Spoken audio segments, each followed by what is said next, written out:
Hey puppy people. We're going to be talking about some general concepts today.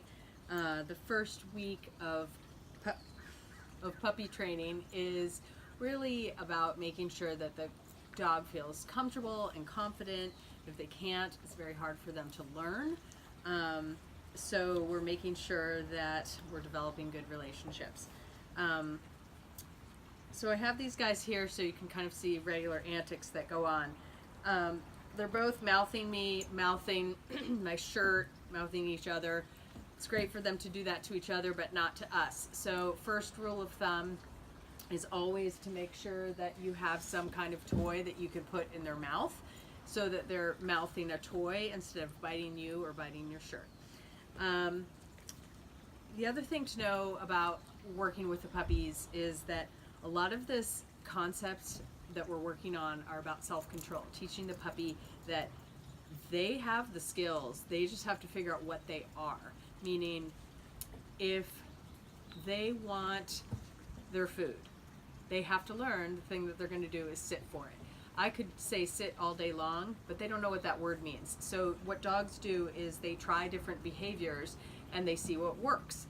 So if jumping up, for instance, on me got my attention, they would continue to do that because jumping gets them what they want, which is attention. If biting gets attention, then they're going to continue to bite. So I either need to redirect or I need to set myself up for success by making sure that I can get the puppy to do behaviors that I want before they do something that's not what I want, that's bad. Okay, so let's take for instance,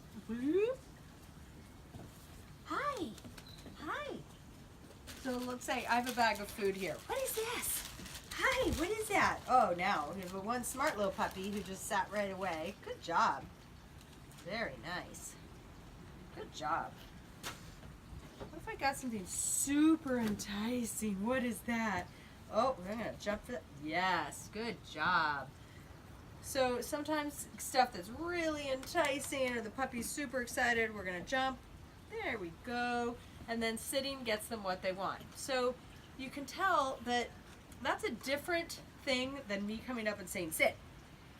Well, that was nice, but I'm not always instructing the puppy what to do. I'm letting them figure out what behaviors they do that get them what they want.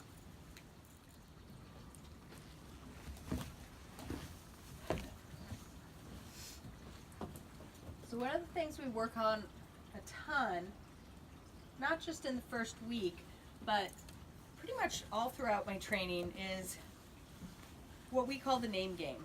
And it's not about teaching your puppy their name, it's about teaching them that when I say their name, they need to stop what they're doing and focus. Pay attention, ignore everything else. So that's really hard for a puppy to do.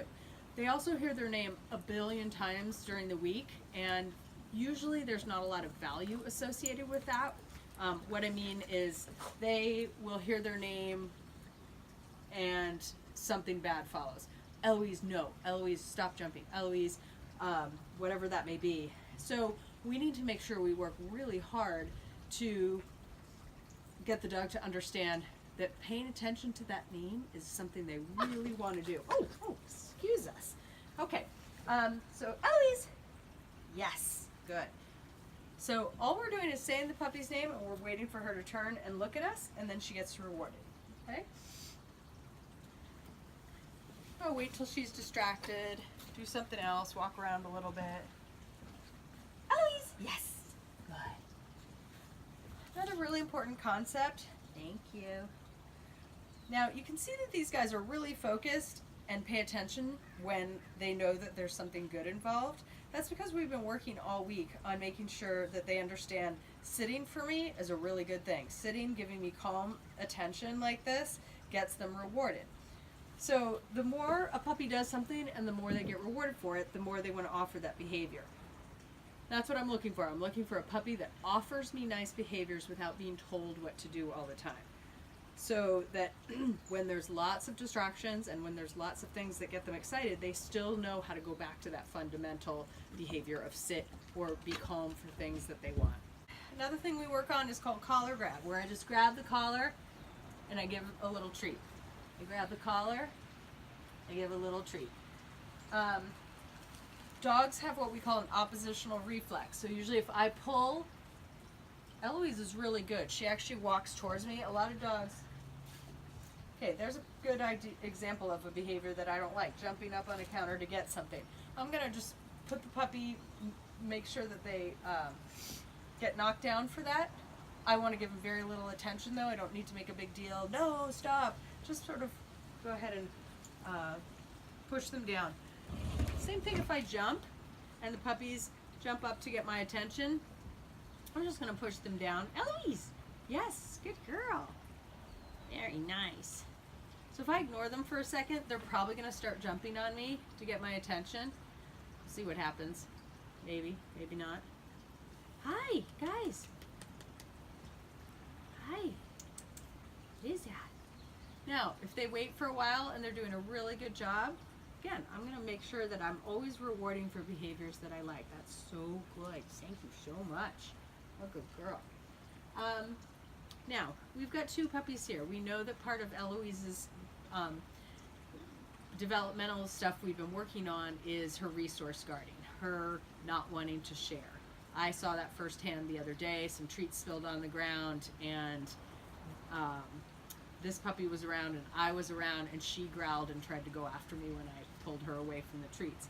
So we've been working all week on a drop it cue.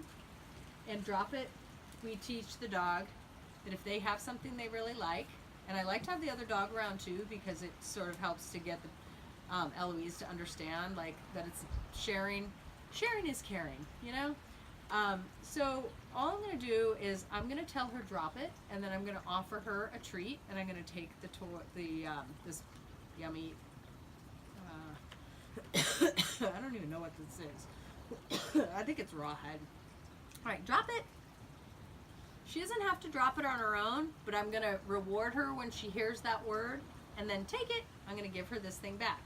So that what I'm trying to teach her is that there's nothing that she should feel that she needs to be protective of, because if she lets go of something really good, she's going to get probably rewarded and then get that thing back, at least in the training phase. Okay, drop it. Yes. That was really good. She did let go of the treat that time. I'm always going to take it away and then give it right back. Take it. Let's see what happens if we let them chew it on their own. Sharing is caring. Drop it. Yes. Okay? So eventually we want that word to mean, drop it means she looks right at me in anticipation that something really good is going to happen. Not, oh my God, I have to run away with this thing.